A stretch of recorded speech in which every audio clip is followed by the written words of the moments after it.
The boundary that establishes the U.S. from Canada doesn't deter the need for cross-border business. Tonight, in our third and final part of Business Along the Border, Kira Brown takes us to a small-town border port in northern North Dakota. And shows us how the pandemic changed who's crossing the border and why.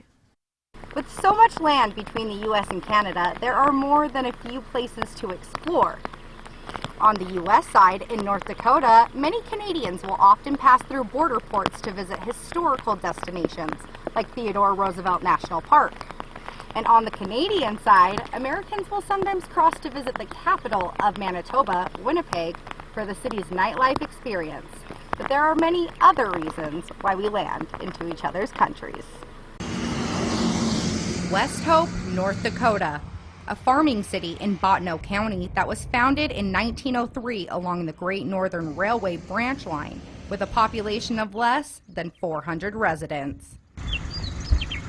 Melita, Manitoba, a town located in the southwestern corner of the Canadian province that occupies a bend of the Souris River.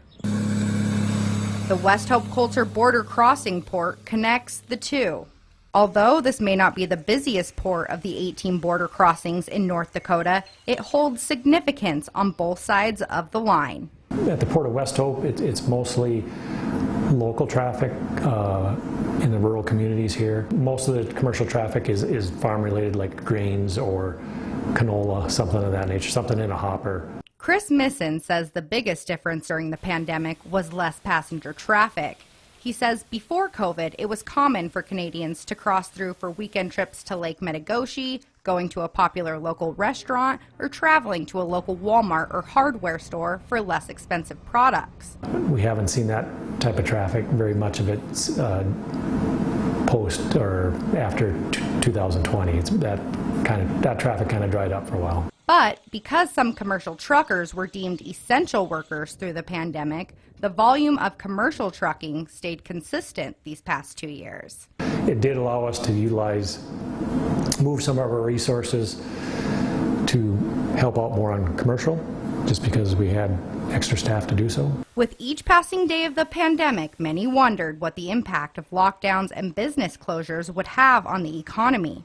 And for cities that rely on Canadians to spend money at local businesses, like in West Hope, they continue to struggle amid border crossing restrictions and requirements. A lot less traffic from the Canadian customers. Hardly anybody from Canada anymore comes through. Fuel's sales have been down in town. The local grocery store probably a little bit less. Fully vaccinated U.S. citizens are allowed to enter Canada without a COVID test, but unvaccinated Americans cannot freely go to Canada, aside from some exemptions like essential medical services or traveling on a work visa. The same goes for unvaccinated Canadians who want to visit the U.S. They still can't come for recreational purposes, which is said to be causing economic hardships on businesses near the border. It's small town businesses, so hardware, convenience store, those places, have had to adjust, bars, restaurants, because there just isn't that Canadian traffic coming through town, and they are impacted. In April, more COVID-19 restrictions at U.S.-Canadian borders were lifted. But Lakefield says even though Canada and the U.S. have been working together to increase tourism, there hasn't been a drastic change in travelers like they have been hoping for.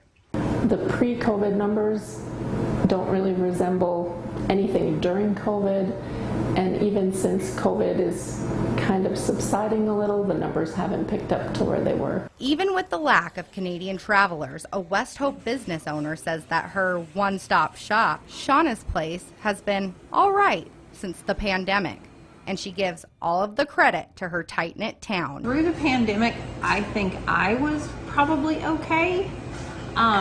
Simply because we've got a great little town and we all kind of rally together and helped each other out. Shauna's Place includes a full restaurant and bakery, a bar with e-tab machines, and a commercial-grade golf simulator. A stage and dance floor for live music are even being built as well. Shauna Gibbons says that despite not seeing many of her Canadian friends, some still do pass through for work purposes. She says she is hopeful the number of travelers will rise this summer. For me personally, I'm still pretty busy because of farmers and, oil fields, different things like that. We've seen a few already coming back, but I feel like that we will see a lot more. From the war in 1812 to becoming allies with a deep-seated partnership, America and Canada are quite literally attached to each other. There's a sense of service for all the officers. Everybody has a focus on the mission. The two are committed to increasing border security to protect our homelands, all while partnering on global peace and security, and sharing the North Dakota Canadian nice attitude. Reporting for KX News on the border, I'm Kiara Brown. U.S. Customs and Border Patrol agents say the peak Canadian traveling months are from Memorial Day weekend to September. As the holiday weekend approaches, the agents are curious about the amount of travelers they'll see this year.